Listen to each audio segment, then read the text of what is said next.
મિત્રો, આજે આપણે એક સરસ ટોપિકની ચર્ચા કરવાના છીએ જેનું નામ છે નિષ્ક્રમણ ઉર્જા અને નિષ્ક્રમણ ઝડપ.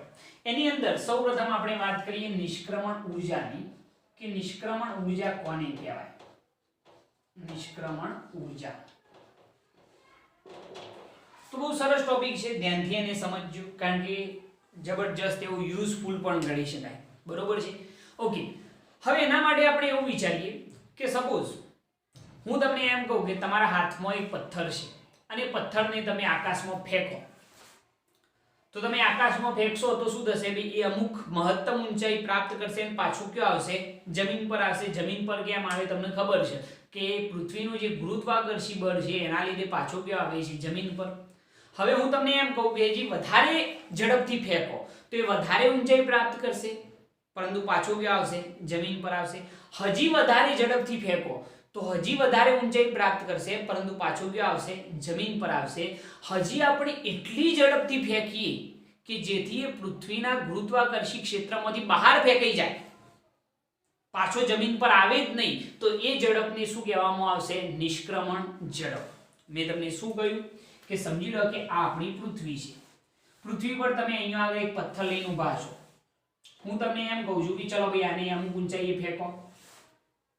તો આપણે એને જોરથી આકાશની અંદર ફેંક્યો પરંતુ એ પદાર્થ એની મહત્તમ ઊંચાઈ પ્રાપ્ત કરીને પાછો ક્યાં આવે છે? જમીન પર આવે છે.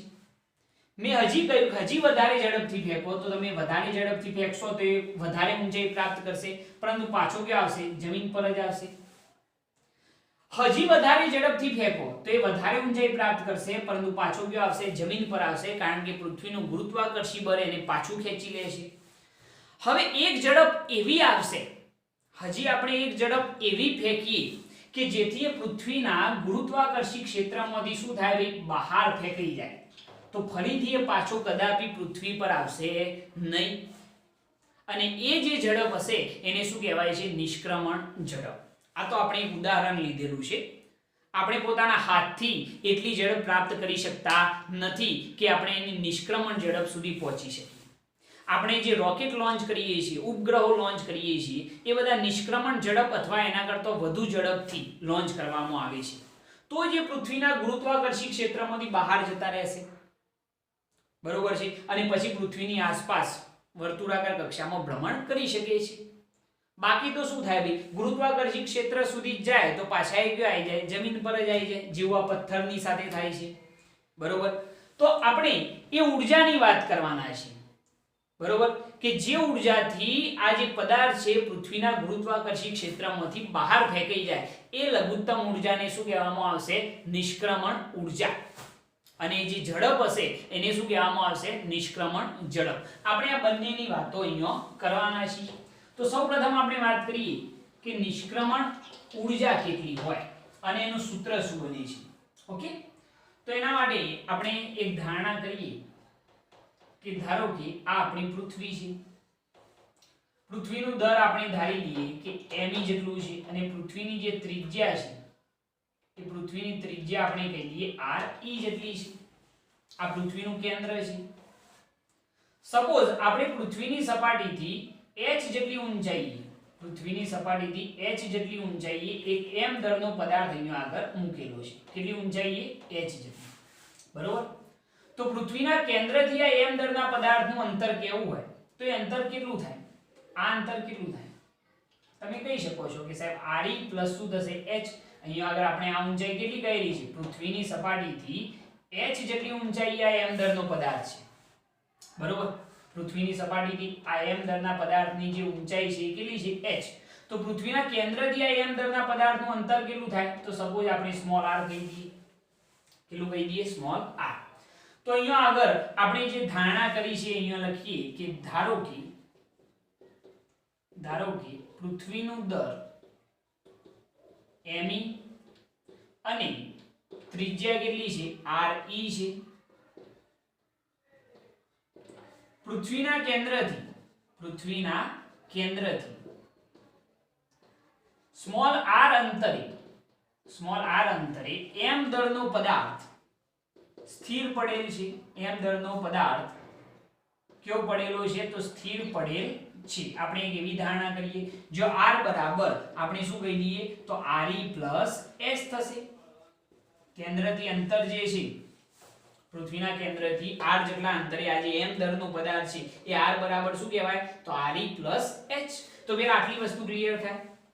મેં શું કહ્યું કે આપણે ધારી લીધું કે ભાઈ પૃથ્વીનું દર કેટલું છે me અને પૃથ્વીની ત્રિજ્યા કેટલી છે re।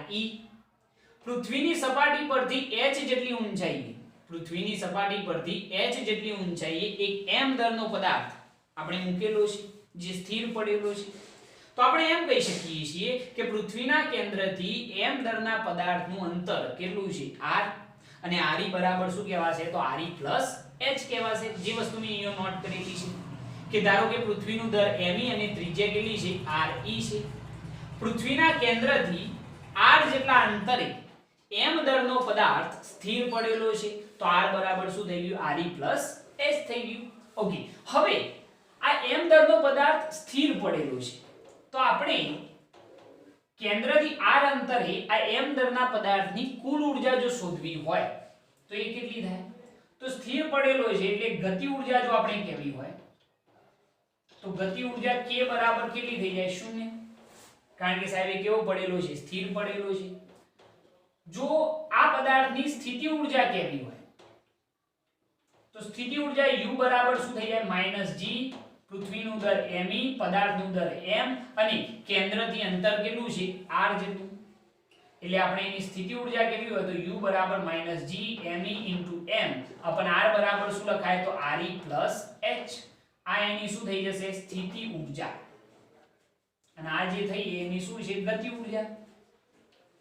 કેન્દ્રથી r અંતરે જે આ m દળનો પદાર્થ રહેલો છે એ m દળના પદાર્થની ગતિ ઊર્જા કેટલી થાય 0 અને સ્થિતિ ઊર્જા કેટલી થાય તો u બરાબર -g me m अपन શું થઈ જાય re h। સૂત્ર તમને બધાને યાદ જ છે સ્થિતિ ઊર્જાનું। તો કુલ ઊર્જા કેટલી થાય આ m દળના પદાર્થની જો કુલ ઊર્જા આપણે કહેવી હોય તો કુલ ઊર્જા E બરાબર ગતિ ઊર્જા વત્તા શું થશે સ્થિતિ ઊર્જા। તો કુલ ઊર્જા E બરાબર ગતિ ઊર્જા કેટલી 0 અને સ્થિતિ ઊર્જા કેટલી આવશે તો -g me m अपन શું આવશે re h। તો કુલ ઊર્જા E બરાબર -g me m अपन શું થઈ જાય re h થઈ જશે। તો આ એની થઈ ગઈ કુલ ઊર્જા। કેન્દ્રથી r અંતરે રહેલા m દળના પદાર્થની શું થઈ ગઈ ભાઈ કુલ ઊર્જા। આ એની બંધન ઊર્જા છે। આ જે ઋણ આવે છે એની શું છે ભાઈ બંધન ઊર્જા। હવે જરા જો કે અહીંયા આગળ આપણે આ m દળના પદાર્થની કુલ ઊર્જા શોધી કાઢી છે। હવે આપણે એને જો ગુરુત્વાકર્ષી ક્ષેત્રમાંથી બહાર ફેંકી દેવું હોય તો આટલી ધન ઊર્જા આટલી જ ધન ઊર્જા વિરુદ્ધ દિશામાં જો આપવામાં આવશે અને એ પણ ગતિ ઊર્જા રૂપે તો આ પદાર્થ પૃથ્વીના ગુરુત્વાકર્ષી ક્ષેત્રમાંથી શું થાય બહાર ફેંકાઈ જશે। તો કેટલી ઊર્જા આપીશું તો અહીંયા આગળ આપણે એમ લખીએ કે આટલી ધન ઊર્જા આટલી કેવી ભાઈ ધન ઊર્જા આટલી જ પરંતુ ધન આટલી ધન ઊર્જા વિરુદ્ધ દિશામાં એમ લખીએ કે આટલી ધન ઊર્જા પદાર્થને વિરુદ્ધ દિશામાં ગતિ ઊર્જા રૂપે આપતો પદાર્થની કુલ ઊર્જા 0 થાય છે। આટલી આપણે ધન ઊર્જા પદાર્થને જો ગતિ ઊર્જા રૂપે વિરુદ્ધ દિશામાં આપીએ છીએ તો પદાર્થની કુલ ઊર્જા શું થાય છે 0 થાય છે અને પદાર્થ પૃથ્વીના ગુરુત્વાકર્ષી ક્ષેત્રમાંથી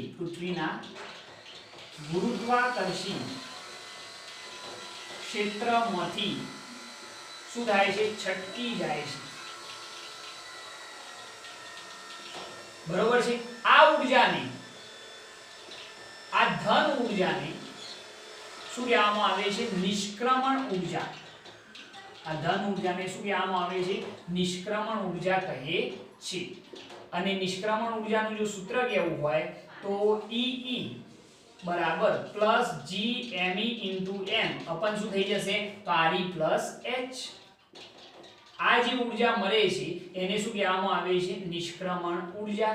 આ જે ઊર્જા છે એને શું કહેવાશે? નિષ્ક્રમણ ઊર્જા. ખ્યાલ આવ્યો? આ જે ઋણ છે એ એની શું થઈ જાય? બંધન ઊર્જા. આને કેવી હોય તો શું કહેવાશે? બંધન ઊર્જા. ખ્યાલ આવ્યો આની અંદર? તો અહીંયા આગળ આટલી જ ઊર્જા પરંતુ ધન, જોવો છો તમે, આટલી જ ઊર્જા પરંતુ ધન ઊર્જા પદાર્થને વિરુદ્ધ દિશામાં ગતિ ઊર્જા રૂપે આપતો પદાર્થની કુલ ઊર્જા કેટલી થઈ જાય? શૂન્ય થઈ જાય. કારણ કે જો આ માઈનસ છે, આ પ્લસ છે, તો કુલ ઊર્જા કેટલી થઈ જાય? શૂન્ય. તો પદાર્થ પૃથ્વીના ગુરુત્વાકર્ષી ક્ષેત્રમાંથી શું થઈ જશે? મુક્ત થઈ જશે, એટલે કે છટકી જશે. આ ધન ઊર્જાને શું કહેવામાં આવે છે? નિષ્ક્રમણ ઊર્જા કહે છે. બરોબર. દાખલા તરીકે બંધન ઊર્જા -10 જૂલ હોય તો આપણે +10 જૂલ ઊર્જા આપીએ તો પરિણામી કુલ ઊર્જા કેટલી થઈ જાય? શૂન્ય. અને પદાર્થ પૃથ્વીના ગુરુત્વાકર્ષી ક્ષેત્રમાંથી શું થશે? છટકી જશે. અને એ જ ઊર્જાને શું કહેવાય છે? નિષ્ક્રમણ ઊર્જા. બરોબર છે. જો કદાચ પૃથ્વીની સપાટી પર આપણે નિષ્ક્રમણ ઊર્જા કેવી હોય તો પૃથ્વીની સપાટી પર નિષ્ક્રમણ ઊર્જા જો આપણે કેવી હોય તો કેટલી થાય? તો તમે સમજી શકો છો કે h બરાબર કેટલા લખવા પડશે? 0. કારણ કે પૃથ્વીની સપાટી પર છે એટલે ઊંચાઈ કેટલી થઈ જાય? શૂન્ય થઈ જાય. તો E આ નિષ્ક્રમણ ઊર્જા એટલે શું ભાઈ? ઇંગ્લિશમાં શું કહેવાય? Escape energy. શું કહેવાય? એસ્કેપ એનર્જી, નિષ્ક્રમણ ઊર્જા. બરોબર. એટલે એસ્કેપ એનર્જી બરાબર પૃથ્વીની સપાટી પર કેટલી થાય? તો +gme m અપન શું થઈ જશે? re થઈ જશે. આ પૃથ્વીની સપાટી પરની શું છે ભાઈ? તો નિષ્ક્રમણ ઊર્જા છે. બરોબર. જો કદાચ આની વ્યાખ્યા લખવી હોય નિષ્ક્રમણ ઊર્જાની, તો નિષ્ક્રમણ ઊર્જાની વ્યાખ્યા શું લખાય? તો પૃથ્વીના ગુરુત્વાકર્ષી ક્ષેત્રમાંથી, ધ્યાન રાખજો વ્યાખ્યા, પૃથ્વીના ગુરુત્વાકર્ષી ક્ષેત્રમાંથી પદાર્થને મુક્ત કરવા માટે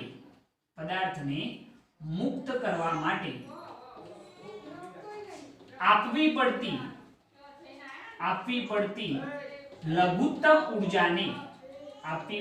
લઘુત્તમ ઊર્જાને શું કહે છે? નિષ્ક્રમણ ઊર્જા કહે છે. આ નિષ્ક્રમણ ઊર્જાની વ્યાખ્યા થઈ ગઈ, સૌથી ઇમ્પોર્ટન્ટ. બરોબર. આ જે વ્યાખ્યા છે એ ખાસ તમારે યાદ રાખવાની રહેશે કે નિષ્ક્રમણ ઊર્જા કોને કહેવાય? તો પૃથ્વીના ગુરુત્વાકર્ષી ક્ષેત્રમાંથી પદાર્થને મુક્ત કરવા માટે, પૃથ્વીનું જે ગુરુત્વાકર્ષી ક્ષેત્ર હોય એની અંદરથી પદાર્થને મુક્ત કરવા માટે આપવી પડતી લઘુત્તમ ઊર્જા, જેને શું કહેવામાં આવે છે? નિષ્ક્રમણ ઊર્જા કહે છે. તો આ થઈ વાત નિષ્ક્રમણ ઊર્જાની. બહુ સિમ્પલ છે, ઈઝીલી આને ટેકલ કરો કે મેં અહીંયા આગળ શું ધારણા કરી છે, જરા વિચારજો. મોસ્ટ આઈએમપી ક્વેશ્ચન છે. તો આપણે એવી ધારણા કરી કે ધારો કે પૃથ્વીનું દર me અને ત્રિજ્યા કેટલી છે? re છે. પૃથ્વીના કેન્દ્રથી r અંતરે m દરનો પદાર્થ કેવો પડેલો છે? સ્થિર પડેલો છે.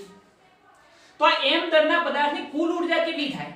તો આપણે પહેલા ગતિ ઊર્જા, પછી સ્થિતિ ઊર્જા અને પછી એનો સરવાળો. તો ચલો ગતિ ઊર્જા તો કેટલી થાય? 0, કારણ કે સાહેબ સ્થિર છે. સ્થિતિ ઊર્જા કેટલી થાય? આ m દરના પદાર્થની તો શું થાય? -g me m અપન અંતર શું થઈ જાય? Small r. અરે તો સ્થિતિ ઊર્જા u બરાબર -g me m અપન r બરાબર શું લખાય? તો re h થઈ જશે. તો કુલ ઊર્જા કેટલી થઈ જાય? તો કુલ ઊર્જા બરાબર ગતિ ઊર્જા વત્તા સ્થિતિ ઊર્જા. તો કુલ ઊર્જા E બરાબર ગતિ ઊર્જા 0, સ્થિતિ ઊર્જા કેટલી? -g me m અપન re h. તો કુલ ઊર્જા કેટલી થઈ જશે? E બરાબર -g me m અપન re h. આ જે છે એની બંધન ઊર્જા કહેવાય. ધ્યાન રાખજો, બંધન ઊર્જા ઋણ હોય, નિષ્ક્રમણ ઊર્જા ધન હોય. બરોબર. હવે અહીંયા આગળ જે m દરનો પદાર્થ છે એની બંધન ઊર્જા આટલી છે.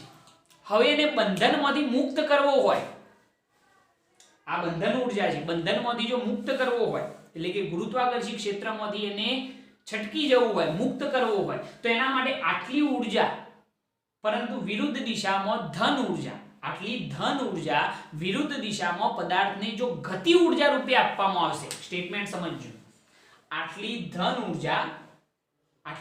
ઊર્જા વિરુદ્ધ દિશામાં પદાર્થને જો ગતિ ઊર્જા રૂપે આપવામાં આવશે તો પદાર્થ પૃથ્વીના ગુરુત્વાકર્ષી ક્ષેત્રમાંથી શું થશે? છટકી જશે. મેં અહીંયા સ્ટેટમેન્ટ લખેલું છે કે આટલી ધન ઉર્જા પદાર્થને કઈ દિશામાં વિરુદ્ધ દિશામાં ગતિ ઉર્જા રૂપે આપતો પદાર્થની કુલ ઉર્જા શું થઈ જાય શૂન્ય થઈ જાય આટલી ધન ઉર્જા પદાર્થને વિરુદ્ધ દિશામાં ગતિ ઉર્જા રૂપે આપતો કુલ ઉર્જા કેટલી થઈ જાય શૂન્ય થઈ જાય કારણ કે આ ઋણ છે એટલી જ આપણે ધન ઉર્જા આપીએ તો પરિણામી કુલ ઉર્જા કેટલી શૂન્ય અને પદાર્થ પૃથ્વીના ગુરુત્વાકર્ષી ક્ષેત્રમાંથી શું થાય છે છટકી જાય છે આ ધન ઉર્જાને શું કહેવાય છે નિષ્ક્રમણ ઉર્જા આજે આપવી પડી ધન ઉર્જા એને શું કહેવાય છે નિષ્ક્રમણ ઉર્જા જેને એસ્કેપ એનર્જી પણ કહે છે બરોબર તો નિષ્ક્રમણ ઉર્જા E બરાબર + G m * m / R + H આ બંધન ઉર્જા છે આટલી જ ઉર્જા અહીંયા છે પરંતુ ધન ઉર્જા છે તો એને શું કહેવાય નિષ્ક્રમણ ઉર્જા આટલી ઉર્જા પદાર્થને જો આપણે આપીશું ગતિ ઉર્જા રૂપે તો એ પૃથ્વીના વાતાવરણમાંથી શું થશે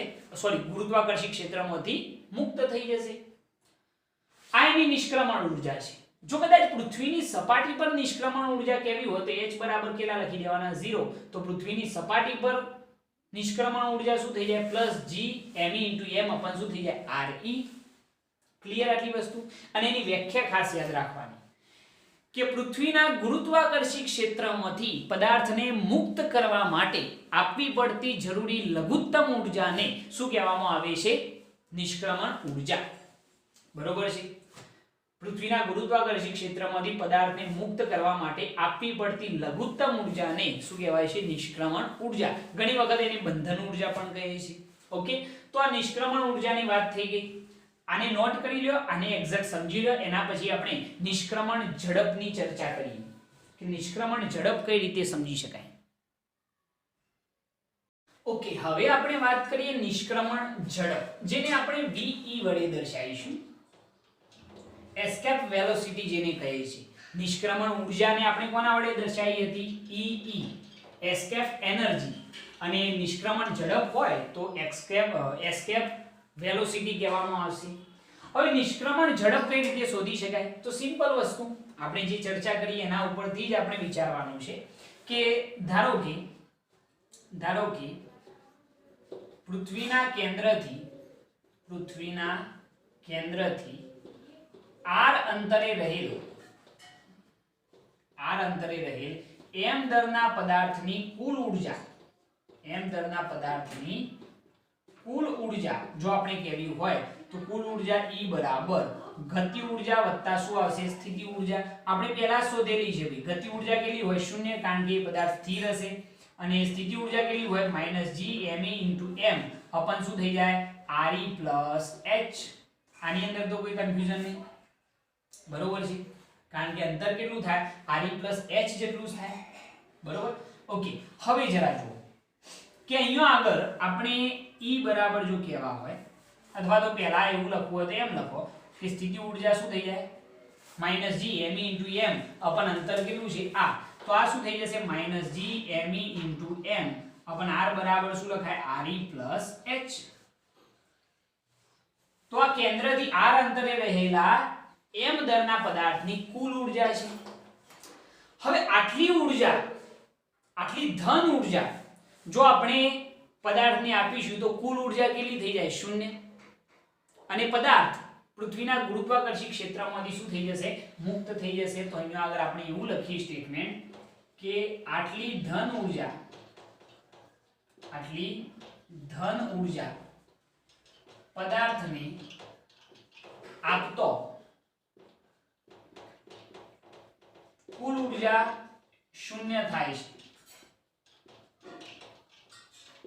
આટલી જ ધન ઉર્જા પદાર્થને આપતો કુલ ઉર્જા શું થાય છે 0 થાય છે અને પદાર્થ પૃથ્વીના ગુરુત્વાકર્ષી ક્ષેત્રમાંથી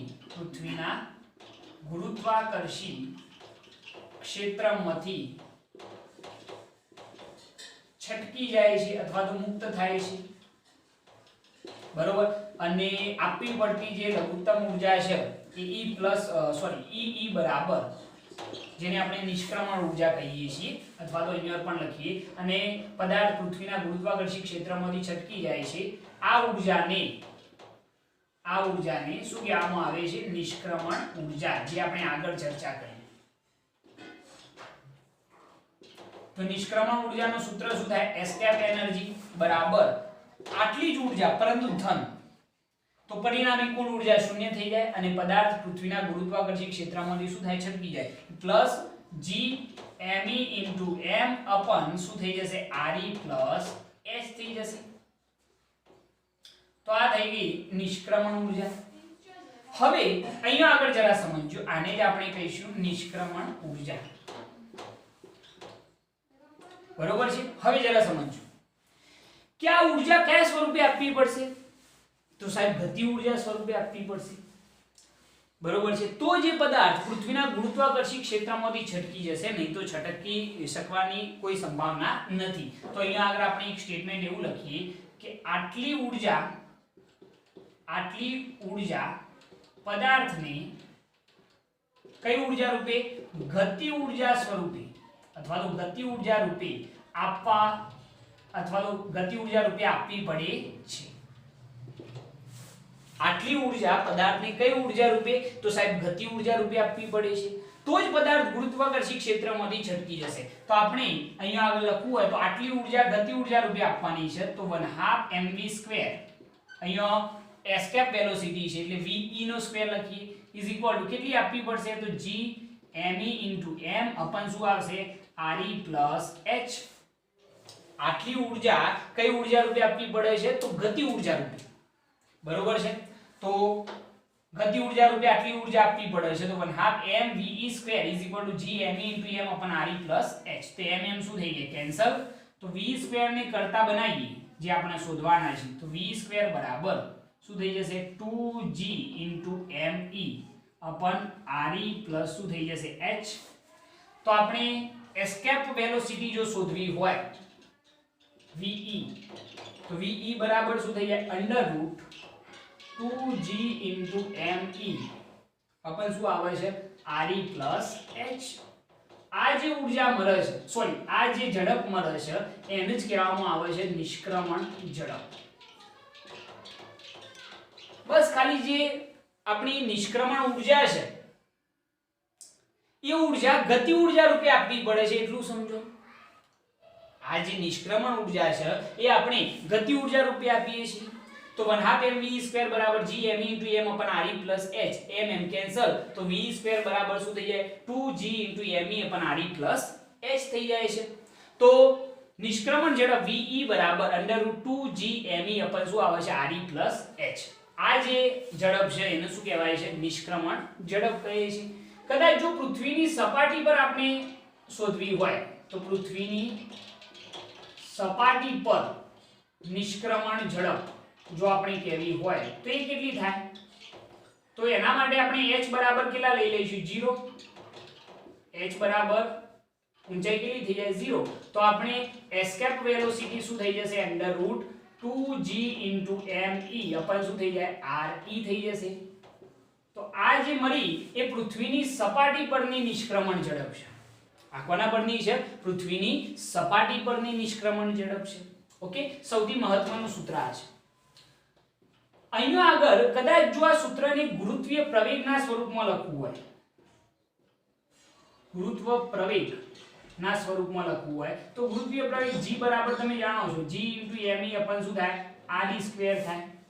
તો સાહેબ અહીંયા g me છે છેદમાં re પણ છે, એક re ખૂટે છે, તો અહીંયા શું કરીએ આ જે સમીકરણ 1 છે એના અંશ અને છેદને re વડે ગુણી કાઢીએ, તો ve બરાબર √2g me શું કરીએ અંશ અને છેદ બંનેને re વડે ગુણીએ, તો re વડે અંશને ગુણે અને re વડે છેદને ગુણીએ તો re નો શું થઈ જાય સ્ક્વેર થઈ જાય।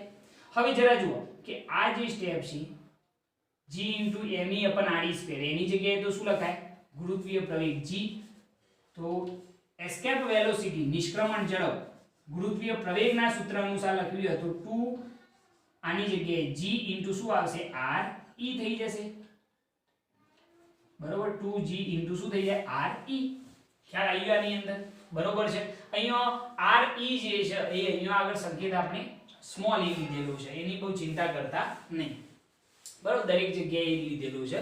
તો એસ્કેપ વેલોસિટી નિષ્ક્રમણ ઝડપનું આ પણ એક સૂત્ર છે ગુરુત્વીય પ્રવેગના સ્વરૂપમાં ve બરાબર √ શું આવે છે 2g re। સિમ્પલ વસ્તુ ભાઈ, અહીંયા સુધી તો તમે આગળ ભણી ચૂક્યા નિષ્ક્રમણ ઊર્જાની અંદર, બરોબર કે મેં સમજાવ્યું કે ભાઈ કેન્દ્રથી r અંતરે કુલ ઊર્જા શું થાય તો ગતિ ઊર્જા વત્તા સ્થિતિ ઊર્જા, તો કુલ ઊર્જા આટલી થાય -gm × h.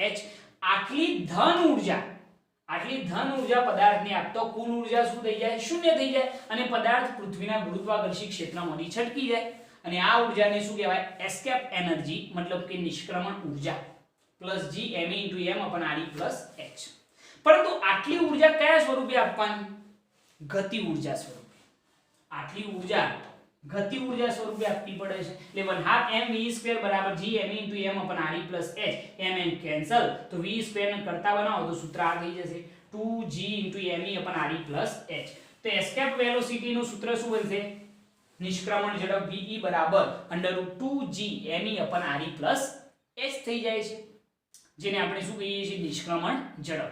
જો પૃથ્વીની સપાટી પર નિષ્ક્રમણ ઝડપ કેવી હોય તો ખાલી h = 0 લખી કાઢો તો પૃથ્વીની સપાટી પરની નિષ્ક્રમણ ઝડપ થઈ જશે √2gm / ગુરુત્વીય પ્રવેગના સંદર્ભમાં જો સૂત્ર લખવું હોય તો ખાલી અંશ અને છેદને આરી વડે ગુણી કાઢવાના, એ જ કરીશું. જો આ g × me / ની જગ્યાએ શું લખાય ગુરુત્વીય પ્રવેગ g, તો નિષ્ક્રમણ ઝડપનું નવું સૂત્ર √2g * શું થઈ જાય re થઈ જાય છે, બરોબર છે. આટલી વસ્તુ નોટ કરો, એના પછી બીજી થોડીક ચર્ચા કરીએ કે પૃથ્વીની સપાટી પર નિષ્ક્રમણ ઝડપ કેટલી હોય. ઓકે, હવે આપણને કોઈ એવું પૂછે કે ભાઈ પૃથ્વીની સપાટી પરથી કોઈ પણ પદાર્થને મુક્ત કરવો હોય પૃથ્વીના ગુરુત્વાકર્ષી ક્ષેત્રમાંથી તો એને ઓછામાં ઓછી કેટલી ઝડપથી ફેંકવો પડશે. તો એક એવો ક્વેશ્ચન બનાવીએ કે પૃથ્વીની સપાટી પર નિષ્ક્રમણ ઝડપ, પૃથ્વીની સપાટી પર નિષ્ક્રમણ ઝડપ કેટલી હોય તો એના માટે સૂત્ર લખીએ ve = √g × me શું આવશે re. આ જતું સૂત્ર. ઓકે, હવે દરેકની ખાલી કિંમત એપ્લાય કરી દો. ve √g ની કિંમત 6.67 × 10⁻11 માસ ઓફ અર્થ યાદ રાખજો 6 × 10⁻24 કિલોગ્રામ અને પૃથ્વીની ત્રિજ્યા કેટલી 6400 કિલોમીટર, જેને મીટરમાં કન્વર્ટ કરીએ તો 6400 × 10⁻³ મીટર.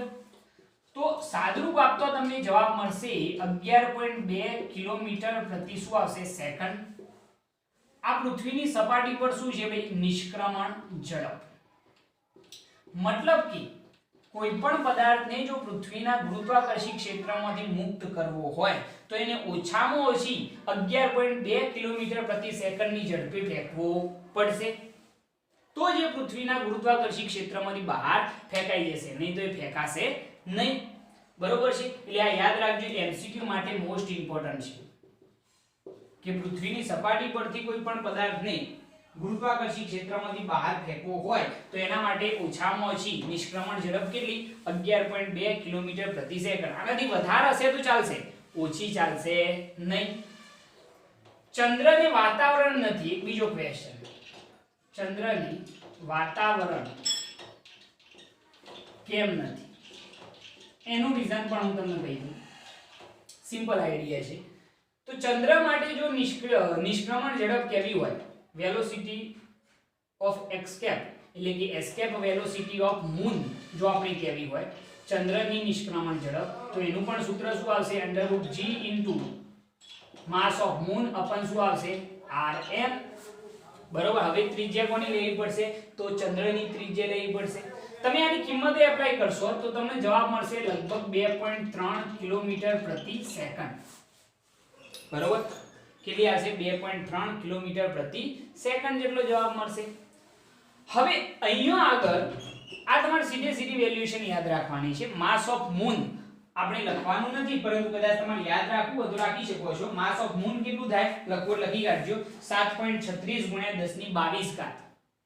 7.36 આ જે છે કેટલું 7.36 × 10⁻22 અને ત્રિજ્યા જે છે ચંદ્રની એ 1856 કિલોમીટર થાય અને આ 7.6 × 10⁻22 કિલોગ્રામ થાય. કિંમતો મૂકશો એટલે તમને જવાબ આટલો મળશે 2.3 કિલોમીટર પ્રતિ સેકન્ડ, બરોબર છે. આટલી ઝડપથી કોઈ પણ ચંદ્ર ઉપર સપોઝ આપણે રહેતા હોય અને ત્યાંથી કોઈ પદાર્થને ચંદ્રના ગુરુત્વાકર્ષી ક્ષેત્રમાંથી મુક્ત કરવો હોય તો એના માટે આપણે એને ઓછામાં ઓછી આટલી ઝડપથી ફેંકવી પડશે એ પદાર્થને, બરોબર. ચંદ્ર પરના જે વાયુઓ છે એ વાયુના અણુની જે ઝડપ છે, ચંદ્ર પરના વાયુના અણુઓની ઝડપ v ગ્રેટર દેન ve છે, v ગ્રેટર દેન ve છે, એટલે કે જેની નિષ્ક્રમણ ઝડપ છે એના કરતાં એમની ઝડપ કેવી હોવી જોઈએ? વધારે હોવી જોઈએ. સમજો છો આખી વાત કે નિષ્ક્રમણ ઝડપ કેટલી? ચંદ્ર પરથી ગુરુત્વાકર્ષી ક્ષેત્રમાંથી બહાર જતું રહેવું હોય ચંદ્રના, તો એના માટે ઓછામાં ઓછી ઝડપ કેટલી? 2.3 કિલોમીટર પ્રતિ સેકન્ડ. અને ચંદ્ર પરના જે વાયુઓ છે એના અણુઓની ઝડપ v જે છે એ નિષ્ક્રમણ ઝડપ કરતો કેવી છે? ભાઈ વધારે છે. તો તમે સમજો કે ત્યાં આગળ વાયુના અણુઓ ટકસી ખરા? ના, કારણ કે એમની ઝડપ નિષ્ક્રમણ ઝડપ કરતો વધારે છે, એટલે ચંદ્રથી શું થશે? ભાઈ બહાર જ ફેંકાઈ જશે, જેથી ચંદ્રને વાતાવરણ નથી. આ પણ એક સારો ક્વેશ્ચન છે, એમસીક્યુ માં પૂછાઈ શકે. તો આ બે ક્વેશ્ચન ખાસ યાદ રાખવાના. લખી કાઢો.